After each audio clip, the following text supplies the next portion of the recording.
ভয় পাইছি। হঠাৎ করে যদি আপনি সূর্যমুখী ফুলের বাগানে গুম হয়ে যান কিংবা হারিয়ে যান, আপনার কেমন লাগবে? অনেক বেশি ভালো লাগবে, তাই না? স্বপ্নের মতো মনে হবে, তাই না?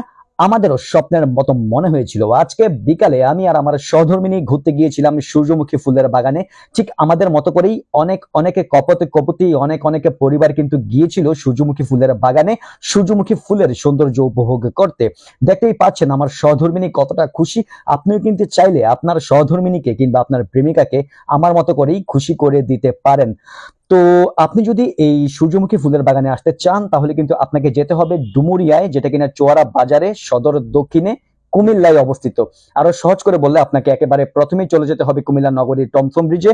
টমথম ব্রিজ থেকে অটো যোগে আপনাকে চলে যেতে হবে রাজাপাড়ায়।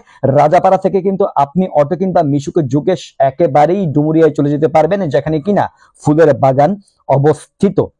তো চলুন কথা বলে আসা যাক এই বাগানের পেছনে যারা যারা কাজ করেছেন তাদের মাঝখান থেকে একজনের সাথে, যার নাম মোহাম্মদ জাকির হোসেন। তিনি কিন্তু একেবারেই অমায়িক একজন লোক, অনেকে ভালো মনের মানুষ এবং অনেকে পরিশ্রমী একজন লোক। আসসালামু আলাইকুম। আমরা কথা বলছি জাকির আঙ্কেলের সাথে, যে জাকির আঙ্কেল এই সুন্দর ফুল বাগানটার পেছনের কারিগর। তো জাকির আঙ্কেল, এত সুন্দর সূর্যমুখী ফুলের যে উৎপাদনে আপনারা নামলেন, সেটার পিছনে আপনাদের কি অনুপ্রেরণা কাজ করেছে? আমাদের অনুপ্রেরণা হলো, সবচেয়ে অনুপ্রেরণা পাইছি আমরা বাংলাদেশ কৃষি গবেষণা থেকে। জি জি। ওনারা আমাদেরকে সাহায্য করছে, বীজ দিছে, সার দিছে, সহায়তা করছে। এই বিশেষ করে হলো এটা বাংলাদেশ সরকারের একটা প্রজেক্টের মতো, যেহেতু রাশিয়া ইউক্রেন যুদ্ধের কারণে তেলের সংকট সব দেশে। জি জি। তো এটা এই কারণে উদ্যোগ নেওয়া আর কি।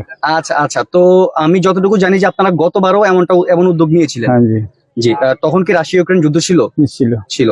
আচ্ছা, তাহলে হচ্ছে যে রাশিয়া ইউক্রেন যুদ্ধের কারণে বাংলাদেশের মতন দেশগুলোতে সূর্যমুখীর বীজের যে তেল, সেই তেলের চাহিদা বেড়েছে, তাই তো?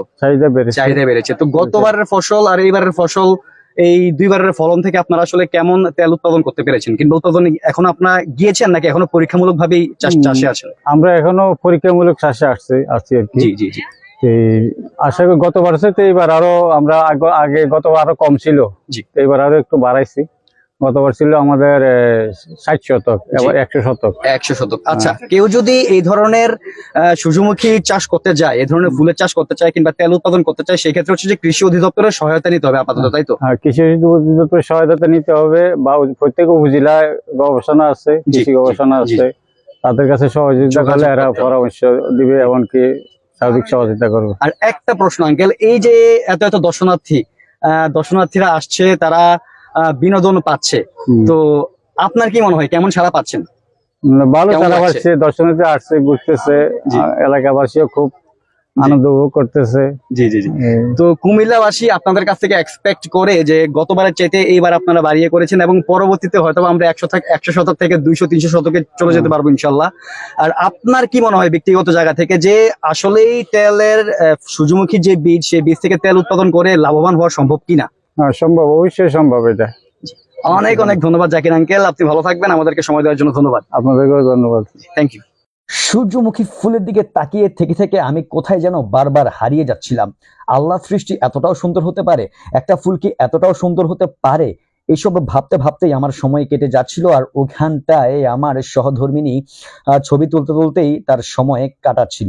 তো সে যাই হোক, এমনি করেই কিন্তু আমাদের দিনটা কেটে গিয়েছিল। এখন আমাদের যাবার পালা, যাবার সময় হয়েছে। আপনারাও কিন্তু চাইলে ঘুরে আসতে পারেন এই সুন্দর বাগান থেকে। সবাই ভালো থাকবেন, সুস্থ থাকবেন। আল্লাহ হাফেজ, আসসালামু আলাইকুম।